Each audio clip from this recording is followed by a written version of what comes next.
কল্পনা করুন আপনি এমন একটি জাহাজে আছেন যা এত বড় যে তার ওপর একটি ছোট শহর তৈরি করা যেতে পারে। চারিদিকে কেবল জল এবং সেই জলের ওপর একটি বিশাল লোহার দুর্গ ভাসমান। এর নাম বিশ্বের বৃহত্তম কন্টেইনার জাহাজ। এর দৈর্ঘ্য এতটাই যে আপনি যদি এটিকে সোজা করে দাঁড় করান তাহলে এটি আইফেল টাওয়ারকেও ছাড়িয়ে যেতে পারে। কিন্তু প্রশ্ন হল, এত বিশাল জাহাজে জীবন কিভাবে? এখানকার মানুষ কি সকালে খবরের কাগজ পড়ে আর সন্ধ্যায় বারান্দায় বসে চা খায়, নাকি এখানে প্রতিদিনই যুদ্ধ চলছে? ঢেউ, ঝড় এবং সবচেয়ে বিপজ্জনক জিনিস, একাকিত্বের বিরুদ্ধে। আপনার মোবাইল থেকে আপনার টি-শার্ট পর্যন্ত সবকিছুই সম্ভবত একটি কন্টেইনার জাহাজের মাধ্যমে এসেছিল। কিন্তু আপনি কি কখনো ভেবে দেখেছেন যে এই জাহাজগুলিতে কাজ করা লোকেরা কেমন পরিস্থিতিতে বাস করে? কতদিন সমুদ্রের মাঝখানে পরিবারের সাথে আটকে থাকতে পারবেন এবং ইন্টারনেট সংযোগ থাকবে না? ঝড়ের ফলে ঢেউ ৩০ ফুট উঁচুতে উঠলে কি হয়? আফ্রিকান জলদস্যুরা যখন জাহাজ আক্রমণ করে তখন কি হয়? আর হ্যাঁ, যদি কোনোদিন এই কন্টেইনার জাহাজগুলি হঠাৎ কাজ করা বন্ধ করে দেয় তাহলে আপনার জীবনের কি হবে? এই ভিডিওতে আমরা আপনাকে সেই জাহাজের ভিতরে নিয়ে যাব যেখানে কোনো মল নেই, কোনো সিগন্যাল নেই, কোনো সোশ্যাল মিডিয়া নেই। একমাত্র যন্ত্র হলো লোহা আর মানুষের সাহস। তাই শেষ পর্যন্ত থাকুন, কারণ ভিডিওর শেষে আমরা আপনাকে এমন একটি বাস্তব ভিডিও ক্লিপ দেখাবো যা দেখার পর আপনি বুঝতে পারবেন সমুদ্রের এই পৃথিবী কতটা রহস্যময়, বিপজ্জনক এবং অদৃশ্য। এবার চলো ঢেউয়ের সেই যাত্রায় যাই যেখানে প্রতিদিনই একটা নতুন গল্প। এখন তুমি নিশ্চয়ই ভাবছ, ভাই এই কন্টেইনার শপটা আসলে কেমন? তাহলে মনোযোগ দিয়ে শুনুন। বিশ্বের সবচেয়ে বড় কন্টেইনার, এটি প্রায় ৪০০ মিটার লম্বা। এর মানে হল যদি আপনি এটিকে সোজা করে দাঁড় করান তাহলে এটি এম্পায়ার স্টেট বিল্ডিংয়ের চেয়েও লম্বা দেখাবে। শুধু তাই নয়, এটির ২৩,৯৯২টি কন্টেইনার ধারণ ক্ষমতা রয়েছে। অর্থাৎ যদি তুমি এই কন্টেইনারগুলো মাটিতে সারিবদ্ধ করো তাহলে এক শহর থেকে অন্য শহরে যাওয়ার রাস্তা তৈরি করা যাবে। কিন্তু এখানে একটা প্রশ্ন আসে, এত বড় জাহাজ, এত কন্টেইনার কে চালায়? এখানে কি ৫০০ জন কাজ করে? না, এটা চালানো দরকার মাত্র ২০ থেকে ২৫ জন। অবাক হচ্ছেন?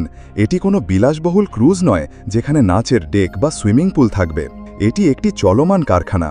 এখানে প্রতিটি ব্যক্তির কাজ নির্দিষ্ট। ক্যাপ্টেন, যিনি সম্পূর্ণ কমান্ড গ্রহণ করেন; প্রধান প্রকৌশলী, যিনি ইঞ্জিন এবং যন্ত্রপাতি পর্যবেক্ষণ করেন; ডেক অফিসার, যিনি পথ এবং কন্টেইনারের অবস্থা পরীক্ষা করেন; যে রাঁধুনি পুরো দলকে খাবার খাওয়ায়। সকাল ৬টায় ডিউটি শুরু হয়। Engine check, container loading report, আবহাওয়ার সতর্কতা এবং রুট পরিকল্পনা। এবং সবচেয়ে বড় মাথা ব্যথা হলো লোড ব্যালেন্স। কেন? যদি একদিকে কন্টেইনারটি খুব বেশি হয়ে যায় তাহলে জাহাজের ভারসাম্য বিঘ্নিত হতে পারে এবং তারপর এটি সমুদ্রে হেলে পড়তে শুরু করে এবং কয়েক ঘন্টার মধ্যে ধ্বংস হয়ে যায়। এই কারণেই এই জাহাজের একটি ছোট ভুলের ফলে লক্ষ লক্ষ ডলারের ক্ষতি হতে পারে এবং জীবনের জন্য হুমকিও হতে পারে।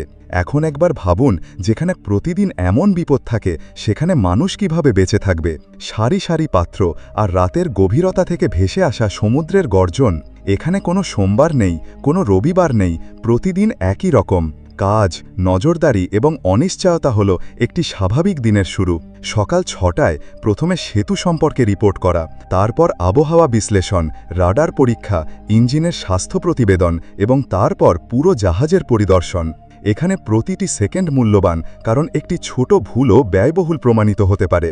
কখনো কখনো একটানা ১২ ঘন্টা কাজ করতে হয়, সপ্তাহের পর সপ্তাহ ধরে কোনো ছুটি ছাড়াই।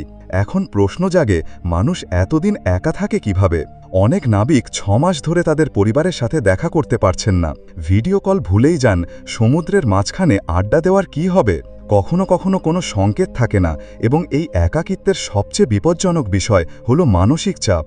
অনেক সময় এমন হয় যে কোনো সঙ্গী অসুস্থ হয়ে পড়ে এবং হাসপাতাল মাইল দূরে থাকে। তখন কেবল ইঞ্জিনিয়ার বা জাহাজের ক্যাপ্টেনই ডাক্তার হন। একজন নাবিক একবার বলেছিলেন, আমাদের হৃদয় সমুদ্রে, কিন্তু আমাদের আত্মা ঘরে আটকে আছে। আপনি কি কল্পনা করতে পারেন যখন ঢেউ ২০ ফুট উঁচু হয়, জাহাজটি যখন কাঁপছে এবং আপনাকে কন্টেইনারটি পরীক্ষা করতে হচ্ছে, তখন কেমন অনুভূতি হয়? এবং তারপর সবচেয়ে ভয়ঙ্কর অংশটি আসে যখন জাহাজটি এমন অঞ্চলের মধ্য দিয়ে যায় যেখানে জলদস্যুরা সক্রিয় থাকে। হ্যাঁ, আসল জলদস্যু। নাবিকরা কিভাবে এই হুমকি মোকাবেলা করে? জাহাজে কি অস্ত্র আছে? কখনো কি বন্দুকযুদ্ধ হয়? আমরা পরবর্তী অংশে যাব যেখানে ভয় এবং সাহসিকতার আসল পরীক্ষা হয়। এবার চোখ বন্ধ করে কল্পনা করুন যে আপনি আফ্রিকার সোমালিয়ার কাছ দিয়ে যাওয়া একটি জাহাজে আছেন। এই অঞ্চলটি এতটাই বিপজ্জনক যে বিশ্বের প্রতিটি বড় জাহাজ কোম্পানি এটিকে জলদস্যু অঞ্চল বলে। রাত 2টা বাজে আর অন্ধকার এতটাই গভীর যে কিছুই দেখা যাচ্ছে না। তারপর রাডারে একটি ছোট নৌকা দেখা যায় যা দ্রুত জাহাজের দিকে এগিয়ে আসছে। তাতে 5-6 জন লোক আছে এবং তাদের হাতে AK-47-এর মতো অস্ত্র। হ্যাঁ, এরা আসল জলদস্যু। এখন প্রশ্ন হল, কন্টেইনার জাহাজে কি অস্ত্র থাকে? তারা কি নিরাপত্তারক্ষী? কখনো কখনো হ্যাঁ, বড় জাহাজগুলিতে সশস্ত্র নিরাপত্তা দল থাকে, কিন্তু বেশিরভাগ সময় ক্রুদের কাছে কেবল জলদস্যুতা বিরোধী মহড়া এবং কয়েকটি শব্দবন্দুক থাকে। কখনো কখনো জাহাজটি অন্ধকারে ডুবে যায়, অর্থাৎ সব আলো নিভিয়ে দিতে হবে এবং গতি বেশি রাখতে হবে যাতে জলদস্যুরা প্রতারিত হতে পারে। কিন্তু জলদস্যুরাই একমাত্র বিপদ নয়, কখনো কখনো সমুদ্র নিজেই শত্রু হয়ে ওঠে। আপনি কি ঝড়ল, টাইফুন বা ঘূর্ণিঝড়ের নাম শুনেছেন? এটা বাতাস নয়, বরং চলমান ধ্বংস। একবার জাপানের কাছে এভার গিভেনের মতো একটি জাহাজ ঝড়ের কবলে পড়ে। 40 ফুট উঁচু ঢেউ জাহাজটিকে খেলনার মতো ছুঁড়ে মারছিল। সবচেয়ে বেশি ভয় তখন অনুভূত হয় যখন পাত্রগুলি একে একে পড়ে যেতে শুরু করে। হ্যাঁ, সেগুলো পড়ে যেতে শুরু করে। প্রতি বছর হাজারেরও বেশি কন্টেইনার সমুদ্রে পড়ে। কিছুতে ইলেকট্রনিক পণ্য থাকে, কিছুতে যন্ত্রপাতি থাকে এবং কখনো কখনো রাসায়নিকও থাকে। আর যদি কোনো পাত্রে বিপজ্জনক গ্যাস থাকে তাহলে তা পুরো জাহাজের জন্য মারাত্মক প্রমাণিত হতে পারে। এবার ভাবুন তো, জাহাজের মাঝখানে যদি বিস্ফোরণ ঘটে অথবা ইঞ্জিন কাজ করা বন্ধ করে দেয় তাহলে কি হবে? সেই সময় ক্রুদের তাদের জীবনের ঝুঁকি নিতে হয়। প্রধান প্রকৌশলী ইঞ্জিন রুমে যান, যেখানে তাপমাত্রা 50 ডিগ্রি সেলসিয়াস পর্যন্ত থাকে। এসি নেই, শুধু তাপ, ধোঁয়া আর বিপদ। কিন্তু এটাই জীবনের সত্য, যেখানে প্রতিদিন আপনি মৃত্যুর ছায়ায় কাজ করেন এবং তবুও কেউ অভিযোগ করেন না। এখন আপনার কাছে একটি প্রশ্ন, আপনি কি এমন জীবনযাপন করতে পারবেন? পরিবার থেকে দূরে সপ্তাহের পর সপ্তাহ ধরে সমুদ্রে ঝড়ের সাথে লড়াই করছেন এবং বিশ্বে পণ্য পৌঁছে দিচ্ছেন? যদি হ্যাঁ, তাহলে আপনার মধ্যে একজন সত্যিকারের নাবিকের মতো আবেগ আছে।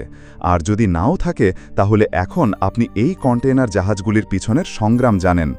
যদি এই ভিডিওটি আপনার ভালো লেগে থাকে তাহলে দয়া করে এটিতে একটি লাইক দিন এবং এই জাহাজগুলি সম্পর্কে আপনার আর কি জানতে চান তা কমেন্টে আমাদের জানান। আর হ্যাঁ, দয়া করে সাবস্ক্রাইব করুন, কারণ আমরা পরের বার আবার যাব। সমুদ্রের সবচেয়ে বিপজ্জনক স্থান হল বারমুডা ট্রায়াঙ্গল, যেখানে আজ পর্যন্ত কত জাহাজ নিখোঁজ হয়েছে। পরবর্তী ভিডিওতে আবার দেখা হবে। ততক্ষণ পর্যন্ত ভালো থাকুন, নিরাপদে থাকুন।